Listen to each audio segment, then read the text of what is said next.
Welcome to this edition of Beers with Bill.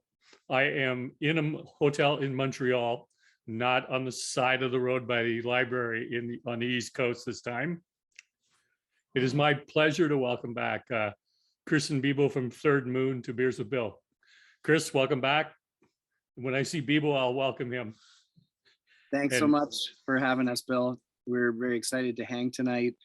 We've been having a particularly hectic last several weeks, months, forever since this started. And we're really looking forward tonight to just spending a couple hours enjoying some good conversation with good people and enjoying some tasty beers. Well, thank you. I'm looking forward to it as well. So we're starting out with your IPA, the Occultation. This is Occultation. It's got Laurel hops, Citra, and Mosaic. Citra and Mosaic we've used a lot through this first year and a half we've been open. Laurel is not one we've used very often. This is one of the only times, if not the only time when I think about it, but we get big orange notes off of it, almost some orange zest. We love our IPAs after 7 to 10 days. That's kind of when it starts to be really good to us, from the package date on the bottom of the can. And so this is just prime drinking right now, and it's nice and fat. Yeah, I get that almost like fresh squeezed orange juice there. Cheers, everyone. We didn't already say it. Thanks for hanging out with us tonight. Cheers.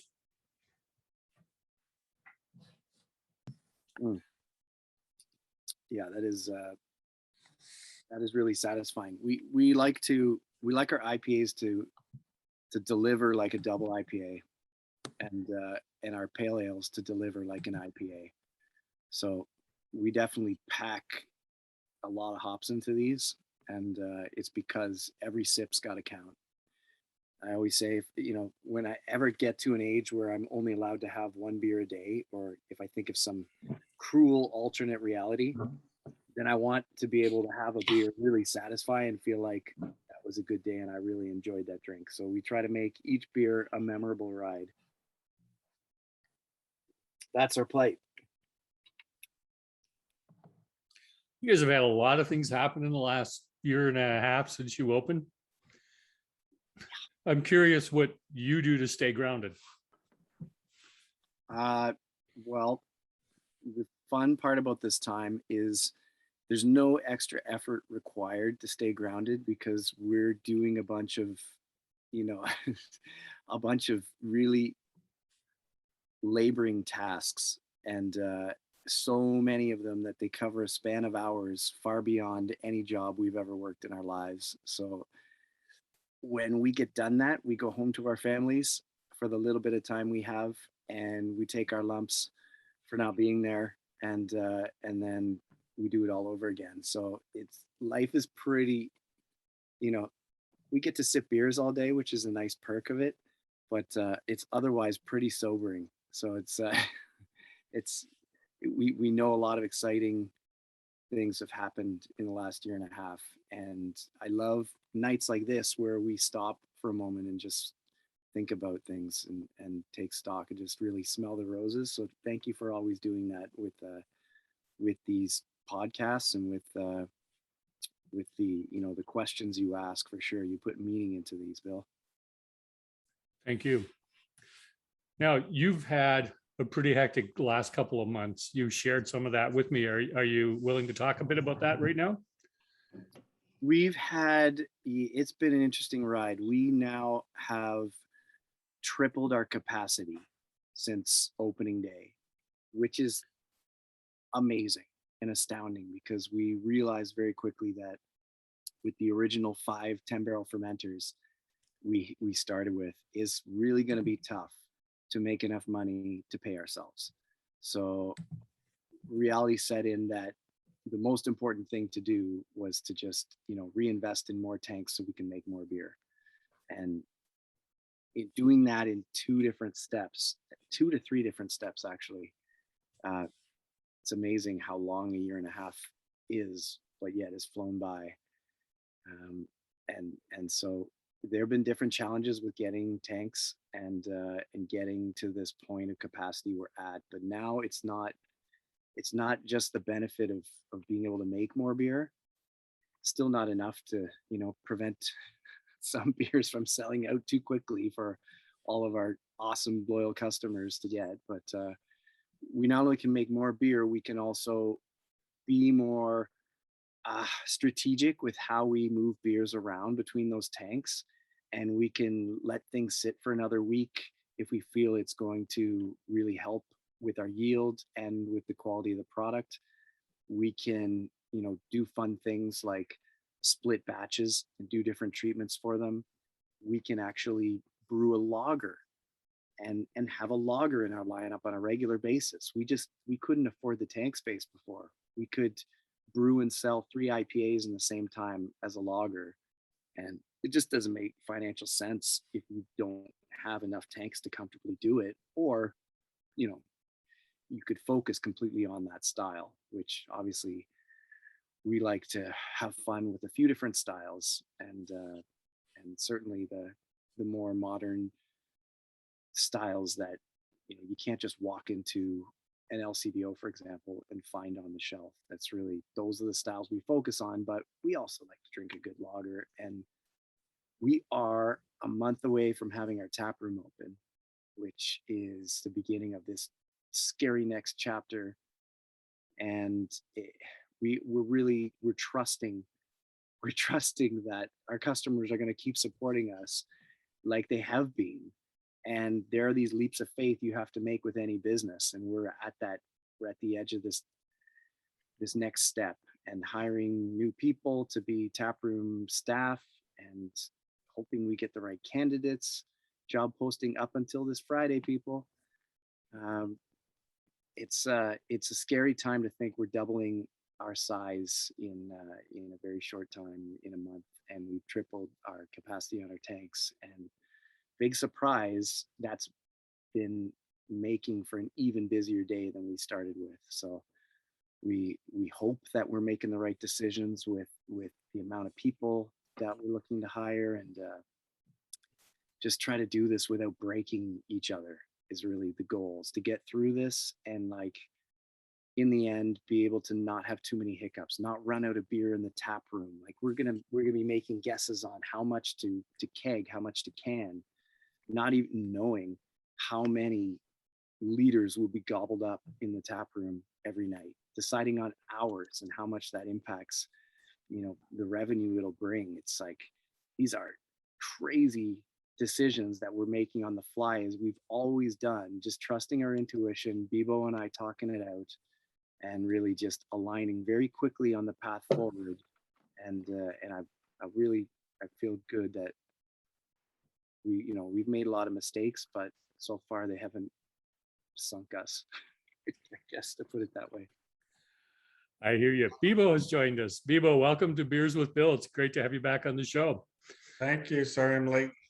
No, that's not a problem. I understand. You and Chris have been really, really busy.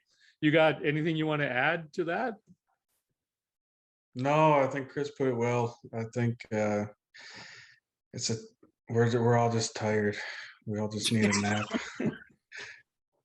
Oh, we're loving the things that are happening, and we got to go visit another brewery today and do a collab, and it's in the moments where we stop and talk about it, and it's just like, yeah, we're fighting the good fight, just keep doing it. And even just now, as I'm poured our beer and drank it, I was reminded of the first time we did that at the brewery together, and it was it's good. It's all perspective, and we're just head down right now and just doing what we got to do to keep moving this thing forward.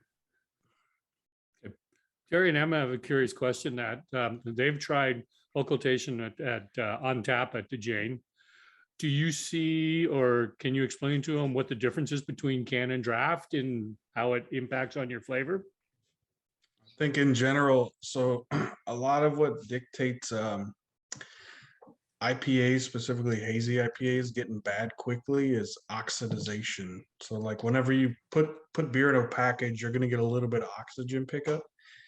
So thankfully, our beers, we tend to have very, very low dissolved oxygen, or DO they call it. So like kind of anything under 150 parts per billion is considered good. We're normally like in the single digits. But when you can the beer, you do get some. So the can will go bad quicker, but it kind of goes through a period of where it gets a little bit better and then kind of slowly will start to fall off. But when you keg a beer, you essentially get no oxygen pickup. So that beer should be as fresh as it was in the tank before it ever got into a can. So normally draft, it can be a little bit brighter, but a little bit of oxygen can mellow the flavors out. I mean, a little bit. So the can is probably a little mellower in general, and on draft it's probably a little brighter and a little more pop to it. But then there's obviously the wrinkle of how draft lines are kept and how clean the glassware is at certain bars. But I think any bar that would serve our beer, that wouldn't be a concern. But we all have been to bars with, you get the disgusting speckled glassware. You're sure the lines haven't been cleaned since like Bill Clinton was in office. So that's always a concern. That is an important thing when it comes to running a bar, making sure that you clean your lines regular. It has such an impact on the taste of the beer. Yeah, absolutely. Yeah, we were talking to Milos, and he said he was in the Czech Republic recently, and they're like the health inspectors review your beer lines. So if they're not clean, that would be the same as like having a kitchen that's, you're cooking with dirty plates or whatever the hell. Whereas like, I don't think we have that kind of standard yet in North America. That would be cool though. Yeah, we don't have that yet, but guys who do craft beer as their business in bars tend to understand that. So all the exciting thing that's happening, Bebo, all the changes that have happened over the last year and a half. I asked Chris this before you joined us, but how do you stay grounded through all of this? Oh, I don't even know yet. It's tough. It's tough, but I think at the end, it's like we put in a lot of hours, and it's a lot of stress in like, the yo-yo of money and personal time, and not seeing my kids and all that. It's tough, but then it's like, yeah, you're like, we made this and it's really good, and that makes me happy. So that's a good thing. Yeah. So we were gonna wedge the born into this between occultation and the double IPA. You want to talk to me a little bit about that? I made some choices for us, Bebo. Yeah, good do it. Put a sour ale between the IPAs, little sandwich there, and then finished with some liquid dessert. So you guys aren't on the next beer already, are you? Well, we need to talk about it. Okay. Because we've only got an hour of recording time, and then it's open season. So drink up. Is that what you're telling me on the first No. one? You can savor that later, but I just wanted to make sure we covered up all four drinks before the end of the hour. Gotcha. All right. Well, Bebo, I took the first beer. Why don't you tell us about Born Into This? Born Into This. So Born Into This is it's a series that we're excited about. So we wanted to do like fruited sours that aren't slushy style, but we're kind of specific about the way we produce them, because a lot of fruited sours are kettle sours, where we'll basically sour the beer in a kettle and then boil it to kill the lactobacillus. The lactobacillus is what makes the sour beer sour. When you kill it, it kind of takes away a lot of character. So we do it in a very reckless way, which is we leave the lactobacillus alive. So that's reckless because that can infect your brew house. So it could basically, can get cross contamination and sour other beers. So we're very careful about the way we do it, and also because of that, we can't can it. So we have to put it in bottles. Like the mobile canning companies won't allow us to run that through their lines because it would basically infect their canning line. So we bottle it, and we decided to do these like super fun clear bottles, which is really eye catching. And this one actually came out beautiful because our artist came out with this label before we even made the beer, and the color match between the beer and the label was like bang on. So that was awesome. So yeah, we've done 2 of these. We actually got a 3rd one in the tank we're gonna be coming out with soon. Yeah, we're just trying to keep the focus on a lot of fruit, but fermented fruit, so it's not that crazy super thick like our slushies. This is a gooseberry, which we feel is kind of underrepresented in beers. Yeah, it's just tasty. We like sours, but not too sour, so it's a little more tart than sour. Big fruit. Cheers. Cheers. Catch up here.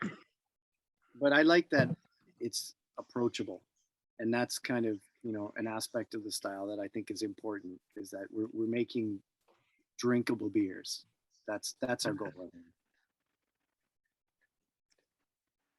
So I'm curious on 2 fronts. One, how did you make the decision to go with a gooseberry? I know it's underrepresented, but like, what precipitated that? So there's a logistical component that's probably underrepresented when breweries talk about this. Like, there's only so many fruits you could get without like resorting to hand processing them. So if you're going to use pureed fruit or pre-pureed fruit, which is night and day easier to work with, there's only so many different purees that you could actually get. So we got our trusty list that's ever changing, and every now and again something fun will pop on there, like prickly pear or acai or sour sop. But you know, it's a lot of raspberry, strawberry, kind of the plain ones. And then when we saw this gooseberry, we were pretty excited about it. So yeah, we had to grab the chance. But knowing that it's a little more, it's a powerful fruit. It pronounces like with a heavy impact in the final beer. We wanted to cut it with some a little more mellow and approachable. So that's where the idea to blend it with mango came in. So I think it's about 4-to-1 ratio of mango to gooseberry. So the mango is like, you know, the creamy sweet body, and the gooseberry is that tart pop, and those two visually are similar in color, and that's how you get this beautiful color.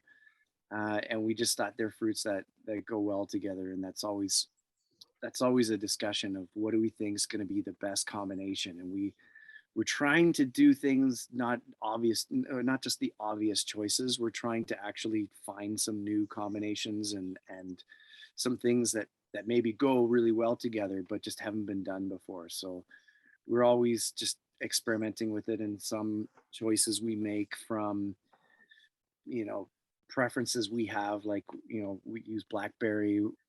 Bebo loves it, his favorite fruit. So we get all excited when we do something like that, or raspberry for Jim, and that's fun. Or, you know, doing at a black currant tree in a backyard when I was a kid.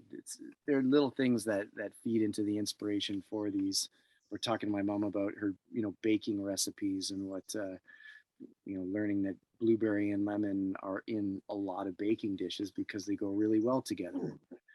You know, the blueberry, if you pack as much into it as we wanted to have, the lemon would just give it a little bit of pop, right? The blueberry will be really jammy, but then the lemon just lifts it and just makes it more approachable on the palate. So mango, gooseberry seemed like a natural combination to us.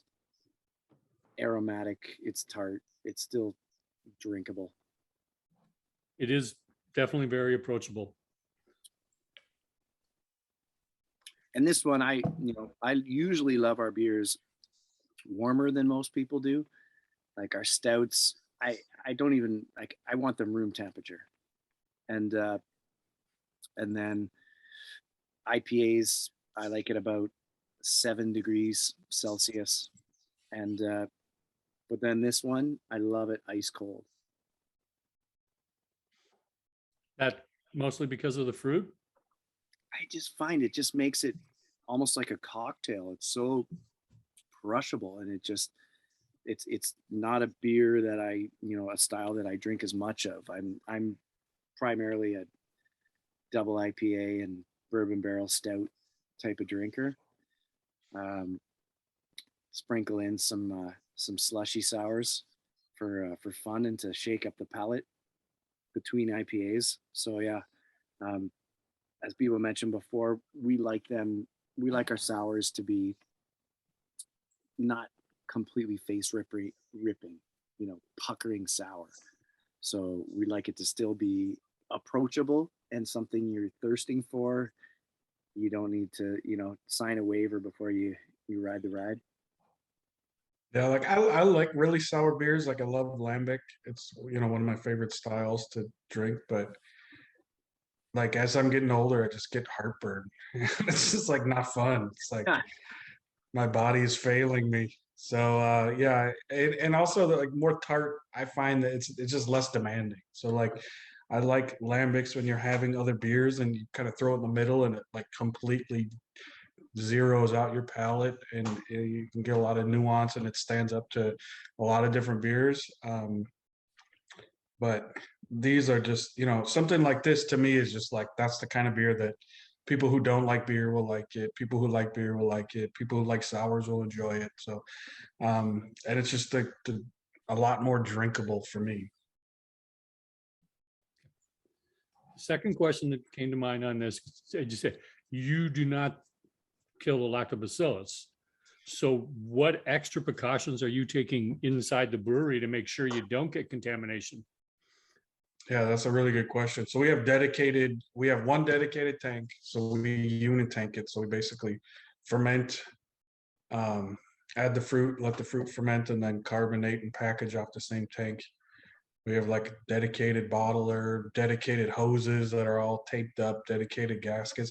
There's like everything is just for the sour tank.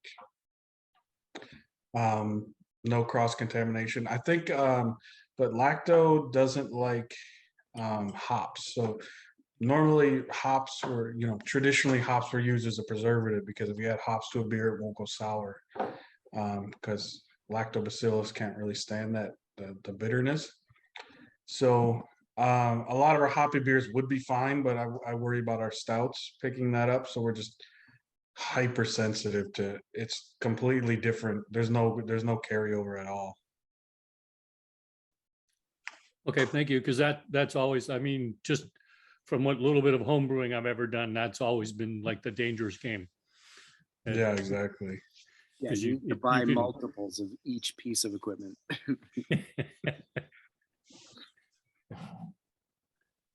So on a personal level, what music would I find on your playlist right now? Oh, that's a fun question. Supposed to be a fun question. Oh man. Well, I've requested that, Deftones and Circus Survive be on our playlist, and we keep adding to it whenever we think of a song. Do we have Bon Iver on there? Even asked for some Helmet. Bebo, what are some of the ones that you put on there? Yeah, I like the like really, really heavy stuff that's pretty polarizing. I like death metal, kind of grindcore stuff like that. But I also like a lot of indie stuff like Bon Iver and Arcade Fire. Today we were listening to was it Pink Floyd? Yeah, we kind of just run the gamut. We got Neutral Milk Hotel on there. Yeah, that's always a Broken Social Scene. Yeah, it's a really eclectic. I'd like to get some jazz on there, but no. this is like a different subset of music that you listen to. It's got to be stuff that we got. Jane's Addiction, we got Rage Against the Machine, a lot of that. A lot of Wu-Tang. We've got some, yeah. What are some of the fun ones that we've had on there with the what was the Canadian song? Oh, what the fuck was that?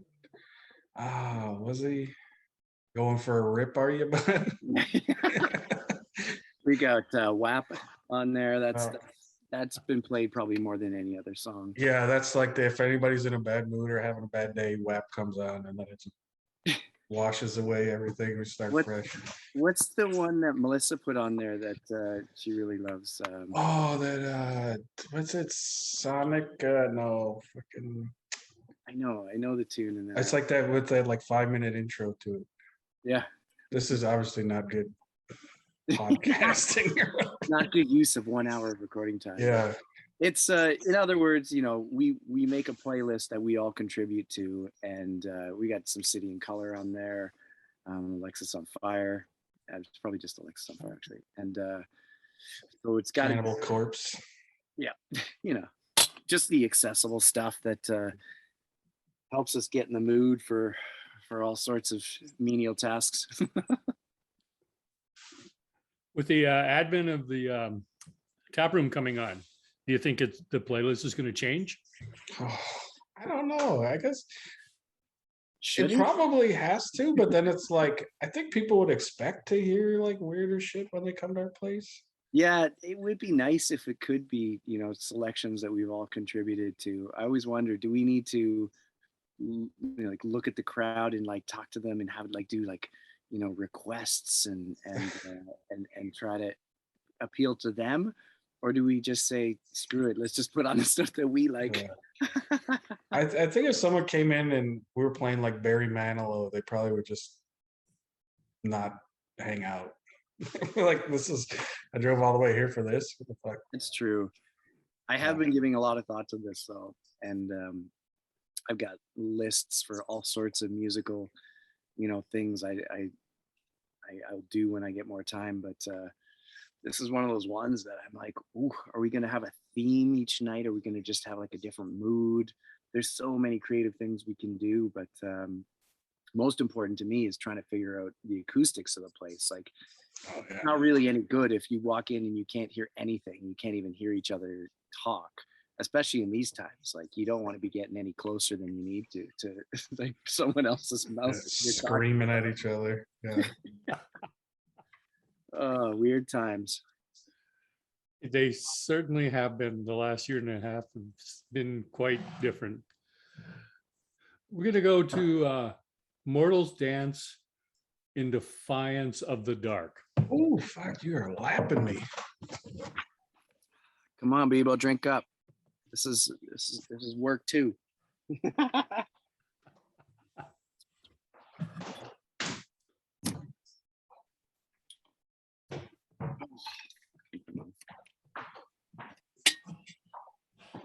Well, this is a double IPA, and this is going to be my second can of this tonight. I have a habit of drinking our beers whenever I eat a good food meal for dinner, and try to find food pairings that work so I can add those on the website. And if you're also eating the same food at the same time, or you're also a good food subscriber, then you've got a better chance of finding a match with the food that you have in your fridge, and a beer that I think goes really well. And I only put stuff on there when I feel like it elevates the whole experience. It can't just be like, oh yeah, that works. It's got to be, this is magical. Then I put it up. So basically every night I'm drinking whatever beer we have a lot of, and trying to figure out what's a good recommendation to help people share, because I really think that is magical when you find a meal and a beer that works really well with it. It's just like, oh yeah, that's it. And those are the moments that we're savoring right now, is just the simple things in life. So we're gonna pour Mortal's Dance, and we've got this in the description on the website, but I really feel this is like drinking like a peach creamsicle. And one of the things I've always loved about Bebo's beers is the aroma has been out of this world. And on his homebrew, it was off the charts. And this is one of those beers where I feel like this is reminiscent of some of Bebo's homebrew. And I would always say, grandma's peach preserves. That's when I would know it's a Bebo beer. And so I get that on the nose on this one, and I find even though it's a double, it's so smooth and crushable and juicy that it's so easy to just this whole thing down. Anyways, cheers. What was the inspiration for you on this, Bebo? Cheers. Cheers. This was I guess like the first year of Third Moon was pretty Citra heavy. A lot of our beers featured Citra in the mix. And since the summer, we've been super Nelson heavy. We were not able to get any before, but thankfully with our increased production, we're buying a lot more hops, and then that kind of graduates you into the next tier of, okay, fine, we'll let you get some of this. So whereas Nelson used to be very scarce, now we're able to get it. So we've been using a lot of Nelson. So this one was Nelson, Citra, and a little bit of Simcoe in the dry hop.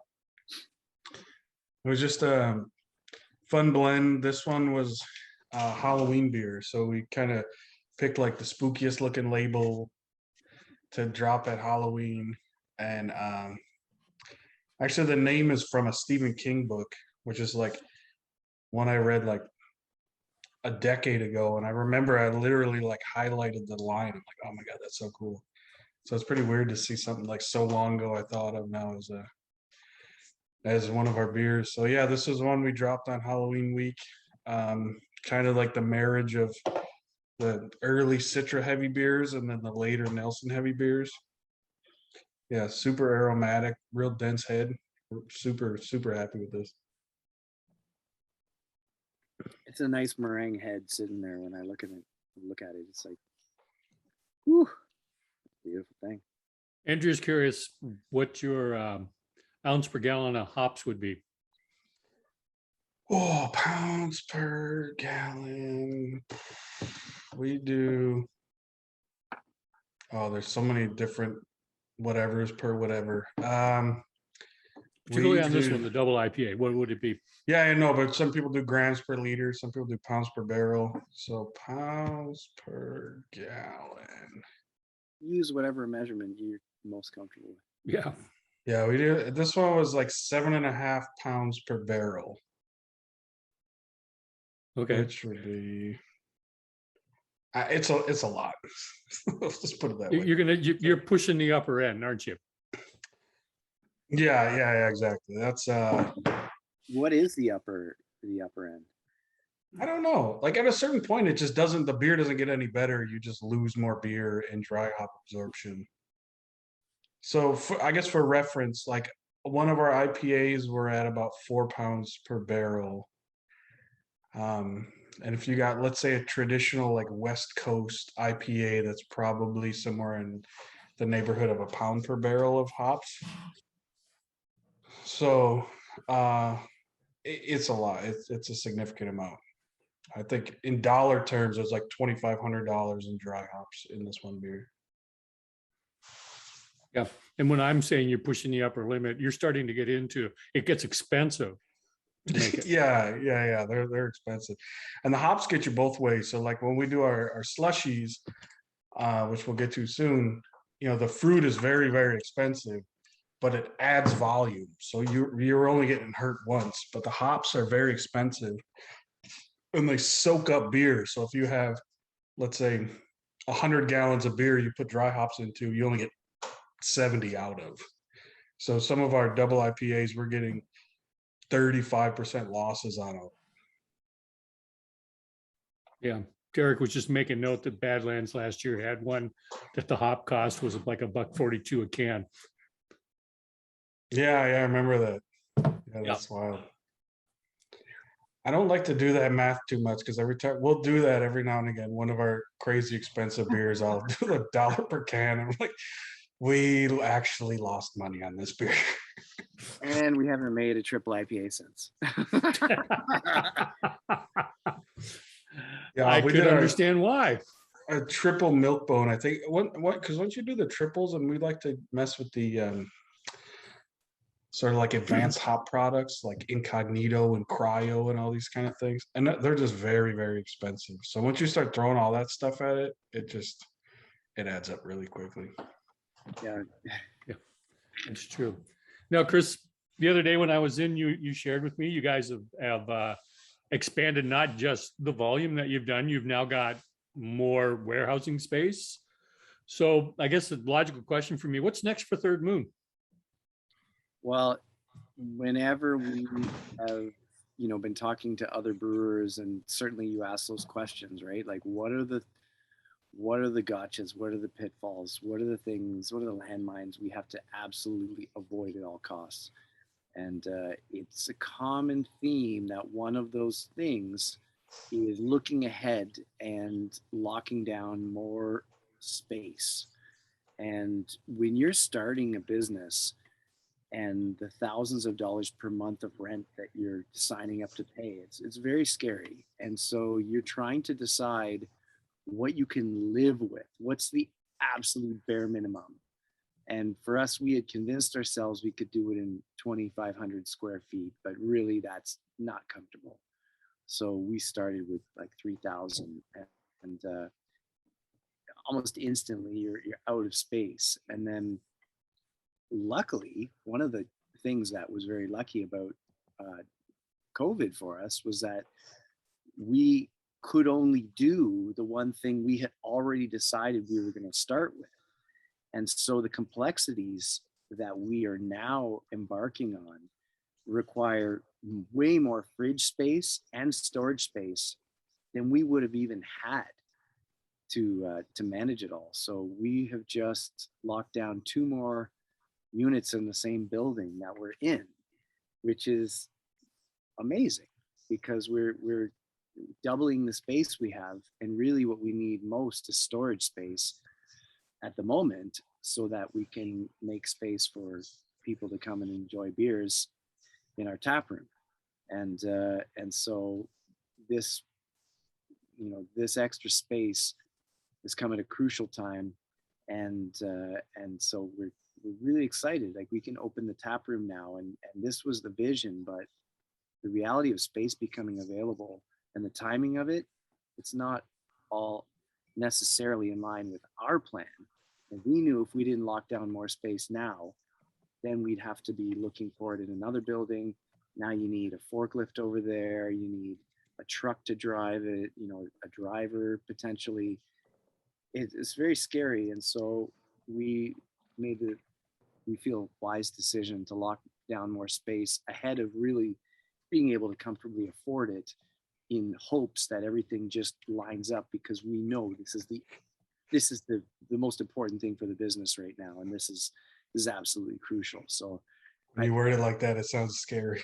It is, but that's one of the things that Bebo and I have done really well is we've been able to very quickly align, and you're usually already aligned before we even talk about it, on what the right things are to do for the business and what things we're willing to take extra risk on and what things we're not. So yeah. There's also a COVID aspect to it too. Like, I'm sure everyone has heard of like, supply chain issues and delivery disruptions and all that kind of stuff. Like, almost every ingredient or input we have we've got price increases, we've got supply chain issues, like cardboard, something that, like, there's just a huge shortage of cardboard and it's really difficult to get, more expensive.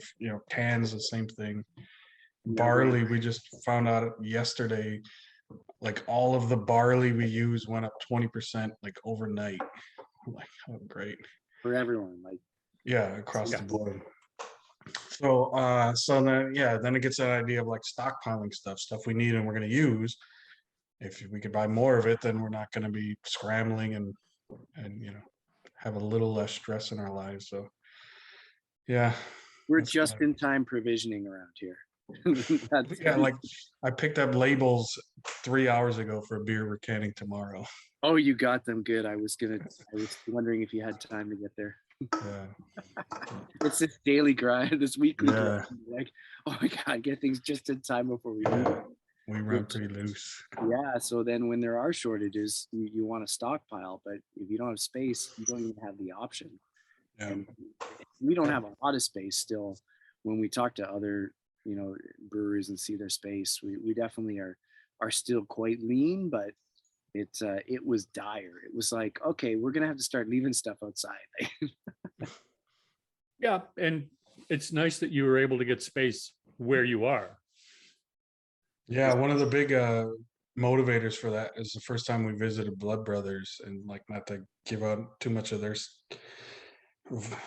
what they got going on, but they have a bunch of different units for storage and all kind of whatever that are like way down the road. So yeah, they just have forklifts going back and forth, trucks going back and forth, and Chris and I were looking at each other like, we don't want that. So We don't have the time for that. Or the money. yeah, so not necessarily that we need it now, but we're like in 3 years we're going to be dancing that we're able to lock these down. So And it sounds Right. preposterous at the time, right? Because you're like, okay, so this much a month, and we're sure in a year we absolutely can't live without this. So we're gonna spend, ooh, that's a lot of money in a year. We're gonna spend just to lock this down now. It sounds silly at yeah, our it's brewing scary. business to like sign up for those kind of numbers, but Derek's curious. The tap room that you're doing is going to go in the space that you originally were putting the tap room in, right? we've Yeah, got that's it. the only place we have license. So the Yeah. other things are just for us, just to keep. We're gonna basically, the one is like a massive fridge now. The other one we're just gonna store grains, and we're planning on significantly increasing the amount of barrel aged beers we have. So just stuff like that. But yeah, customers will never go inside there. That's all. You guys are only gonna come to our place. But instead of just being covered in boxes and barrels and microwaves and stuff, it'll just be clean and normal. Microwaves. Okay. So now I'm curious, what's next for Chris and what's next for Bebo? We're at that, you know, we still have a long bit of road, I think, where we need to be doing everything, but it's not sustainable. So I think both of us would probably say the next thing we have to do is just try to not have to work every Saturday. That would be probably the next step, is like try to find a way to have a normal weekend like other people do and invest in our families.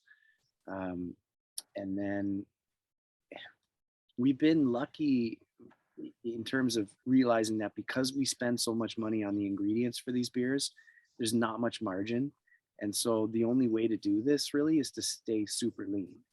And so we're lucky that we've been able to grow the business in line with that, because we've had limited options of what we can actually do with the business. But now it's about how do we responsibly, increase the people we have, the resources we have to get stuff done in a way that frees up time that we're going to need for some of the things that open up next. Like we've our entire existence has been at a time where there are no beer festivals,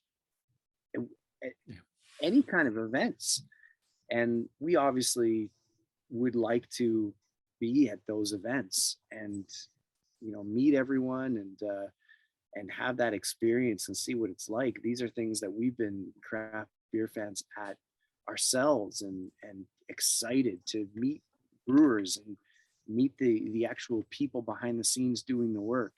And so we want to be able to manage the things. We just are planning a collab with are we allowed to say who in the UK? Yeah.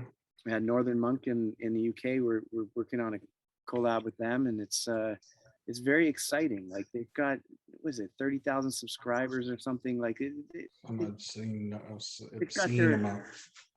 we've got like a 2,000 member monthly subscription box. Like they're they've got their own movement over there, and we're like, wow, the world's opening up. And as we're on the call with them, they're saying, yeah, well, festivals haven't been happening for the last 2 years, but they're going to start happening again. We can't wait to have you guys up here. And it's like, after we get off that call, I said to Bebo, how in the hell are we going to go anywhere? Like, we can't leave. It's critical stuff that we do every day, all day. Doesn't matter whether we're there or not physically. Um, how are we going to just free up time to even do these things? So I think the next step, from my perspective, is trying to get a little more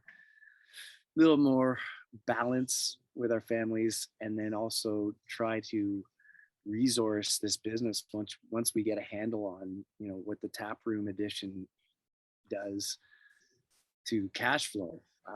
How do we free up some time that we can spend on the next things that we are absolutely going to have to do with this brewery? What do you think, Bebo? Yep. Also that. Yeah, like what Chris and I are basically doing 10 to 12 hours, 6 days a week for I don't even know how fucking long, and it has More than gotten very old. We used to do Chris was talking about it when we used to work, we would start brewing at like 4 p.m. and go to like 3 in the morning and then like do our day jobs. I know. I was like, I need a break. I need I need a nap. I need a fucking nap. I need like I don't know. You tell I'm a little burned out today. It was so ridiculous at that starting point. At least now it's like we're just focusing on one job, not like multiple jobs, living two lives. So yeah, just like, you know, it's that weird balance of like if you get more people to help you do stuff, but then you gotta pay for them. But it's like, how do you pay for them? By, you know, so it's just like weird circular logic you could fall into. So yeah, hopefully we get to the point where we're not just like doing everything all the time. Oh, I remember working like that. I don't envy you two on that one. We'll get there. It It's all good stuff, right? Like, we brought this on ourselves. We have a vision, and we're very excited that things are happening in line pretty much with the timing of the vision that we've had. And we're excited to, you know, keep heading along this path. And it's very exciting that we have more space in the same building that we were able to open up in, because now we can see that we're safe for the next, you know, like The next 4 months. We should be good through this weekend. After that, it's everybody's good. No, I kid. You know, honestly, the biggest thing is like Chris keeps saying, it's like I feel like, you know, we've made a lot of sacrifice over the last handful of years to get this up and running into where it is. But like a lot of the sacrifice has been like my wife and my kids, and they didn't really have. I mean, you know, my wife did, but my kids didn't have a say in that. So it's gonna be good to get back to that, or even like, you know, traveling around, like, you know, just visiting breweries and like going and being a beer fan is just something like, you know, I went to Counterpart in Niagara on Sunday with my wife and kids, and we just like had a lunch, and it was very lovely. And I didn't, you know, message them beforehand or whatever. I just went in as a fan, and I was like, man, this feels good. Like, this is why we're doing all this stuff. So getting into doing more stuff like that's going to be good too. Who wants to talk to me about the seltzer? Chris, that's all you. what?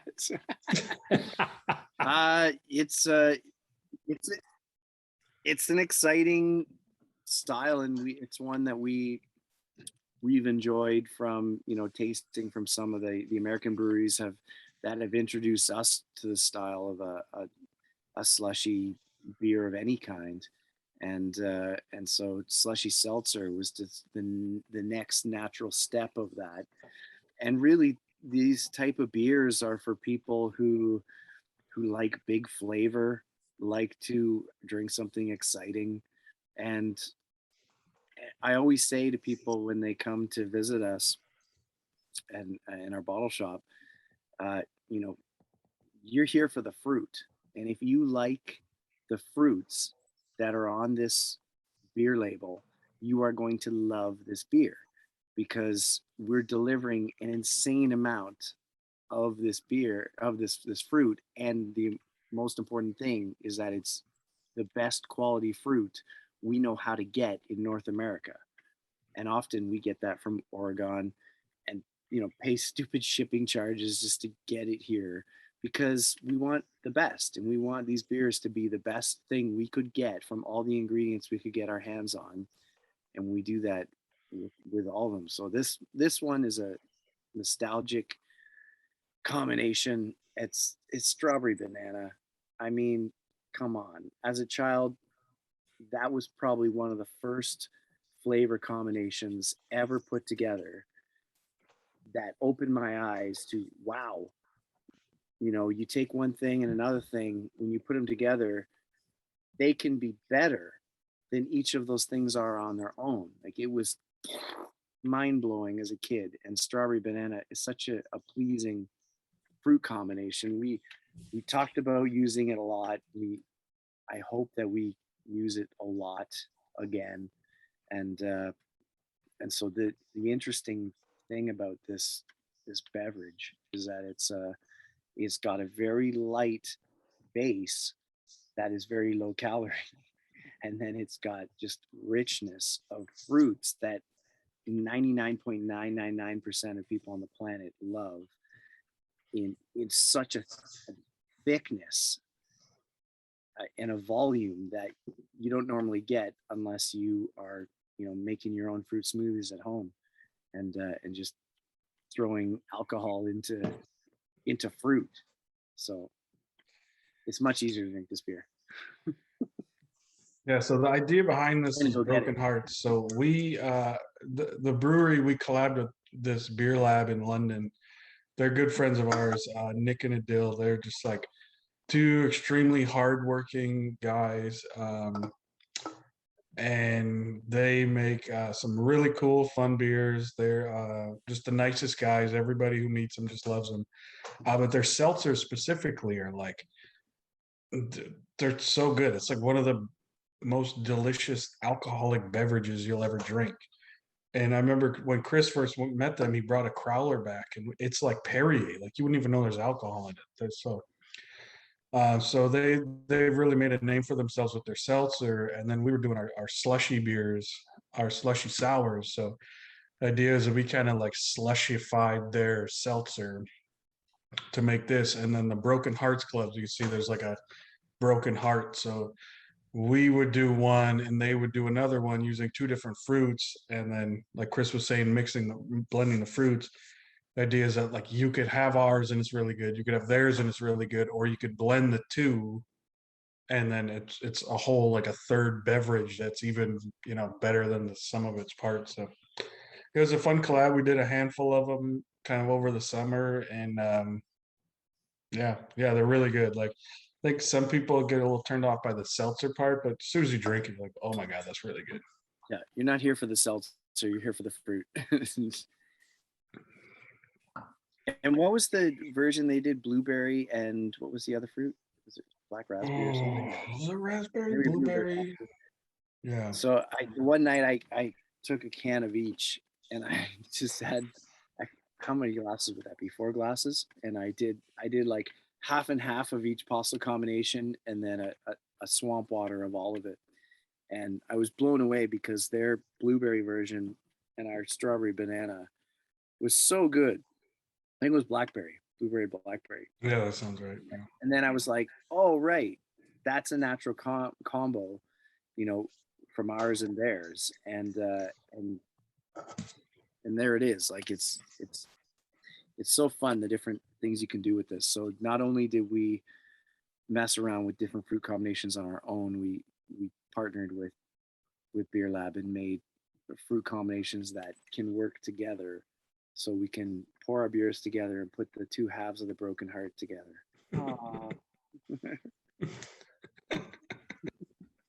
I just have to share with you, I'm not going to get to enjoy it because I gave away all of those ones that you gave me.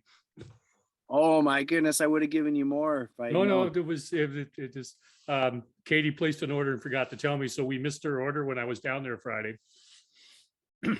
And I thought I had a second can there, so I dropped off what I had left so she would have some beers.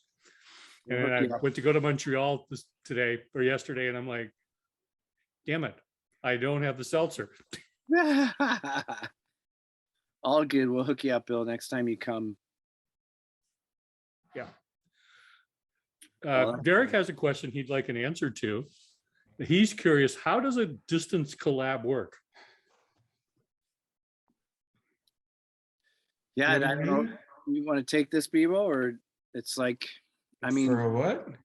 a distance collab. Like, I guess, during COVID, it's not easy. Oh, or the Northern Monk one. Yeah, we basically, In general, some of the collabs you've been doing, especially before all the lockdowns lifted, were, I assume, distant. You hear breweries Yeah. talking about doing a Zoom collab, and oh, definitely. it's not quite the same. So, just curious what that looks like. Yeah, like it's a And then, lot. yeah, UK collab as well. So, Yeah, the UK. I like we've done ones even with fairly local breweries where, during lockdowns, it's like we're not going to go there. They're not going to come here. So we would just, call, a lot of emails, a lot of like figuring out what's the goal of the beer, what are we trying to achieve. Everybody throwing out different recipe ideas and kind of blending it. And there's a lot of like pre-work that goes into it. And then they would just brew the beer, or we would just brew the beer.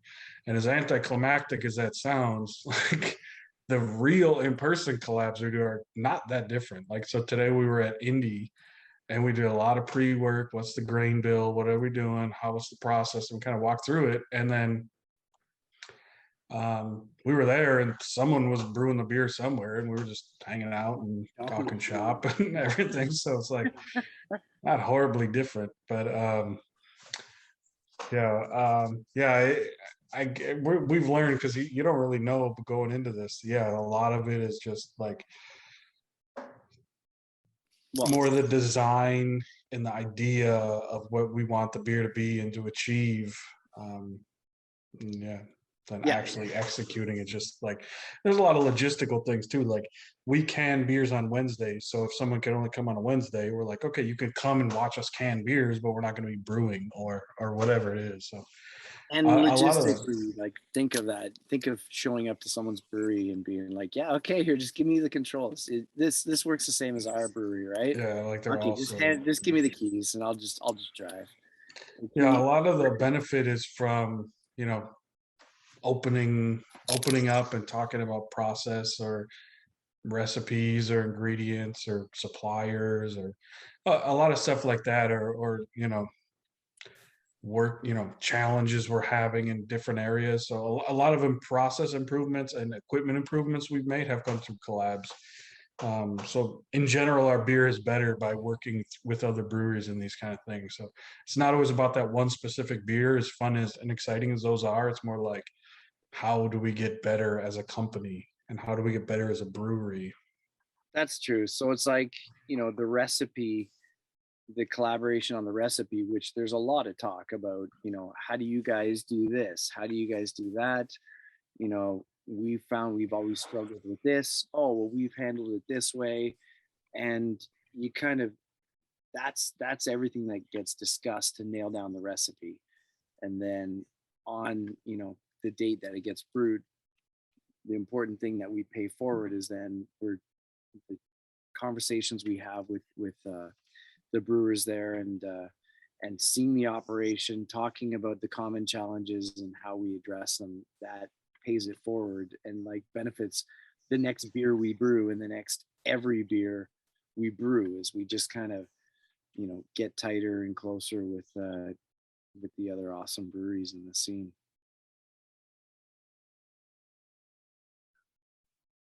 Which Third Moon beer do you think most represents your philosophy?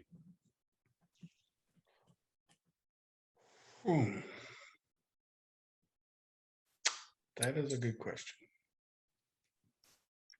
What do you think, Chris? I mean,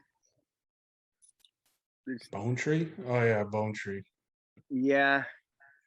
I mean, Bone Trees are, if we had a flagship IPA, which we haven't had the chance to really do because we haven't had tank space to really make some long-term decisions. And that's one of the things we're excited about with this next chapter is we can actually, you know, rebrew some beers and not worry about what will sell the fastest and what's the most hype, but a beer that we really believe in. And Bone Tree is all Citra. It's a hop that we love, that everybody loves. It's just this Beer we beer, launched with. yeah. And it's a beer that we pack so much hops into that it defies logic with how well it drinks over time. You drink that 3 months later and it's still shiny and new somehow. We just opened a bottle that we found from a year ago and we were Oh, yeah. laughing at how bad it was going to be. And then we're like, That's that's pretty good. it's drinkable. We're just like, it's a, you know, we always said you put the product first and the other problems will sort themselves out. And that's the plight I expect of most small businesses out there is do something we really believe in. For us, it's making good beer. And then you won't have to spend so much time and money trying to solve the other problems. They'll hopefully solve themselves. So I guess Bone Tree, it's that type of a beer for us. And it's one of the first beers we ever brewed. It's the second beer we brewed. It's the Well, second. technically the third. Yeah, it was the second beer we bottled. Yeah. And it was like, that's, it worked, and it's a beer that just spoke to us and immediately was good. And we thought, like, we love this. And it was very exciting for us the first time we packaged that to taste it and be like, okay, this is happening. You know, like this is not just Bebo's homebrew on a scale where he pours a bunch of growlers for people that, you know, he knows will appreciate it. This is a lot of beer. We need people to actually buy this so we can do it again. And so it felt like it feels like a beer that really has been with us since the beginning. Well said. Bebo, do you have anything to add to that? No, it's well said. I think that you know, like I like to, that's the one beer we've made the most. I think we've done six or seven times. And I'm always excited to see how they turn out, because that's kind of like a good mile marker for where we are as a brewery and where I am as a brewer, that like I'm always making little small tweaks or improvements kind of thing. So it's like whether it's the grain bill or the yeast profile or fermentation or carbonation or whatever, it's kind of just good. It's good to try that one again and just see like, okay, yeah, that's where we're at. We're still trending upwards. The beers are still generally getting better, or, you know, more to our taste. So that's a fun thing about it. That Mortal's Dance tonight, oh my goodness, that beer is so good right now. Best it's ever been drinking. It's so crazy. How's everyone enjoying the strawberry banana? I find this is like after you have a big meal, you have, you know, some refreshing fruit to just cleanse the palate. It really cleans up the mouth. I got a million more questions to ask two of you, but we've hit the top of the hour. I just want to say thank you, Bebo and Chris, for taking time out of your busy schedule and share your story with us. It's always great to have the two of you on Beers with Bill. Thank you, Bill. It's been great. Thanks for And having us. next week, Devin from Barn Owl is joining us. I'm not sure there's going to be a beer list from him. I've had a hard enough time just getting what little bit of information out of my God. He's really busy right now. So I will be sending a message out later this week, what beers I might be considering if I don't get a message from him. Again, Chris, Bebo, thank you. Thank you. Guys.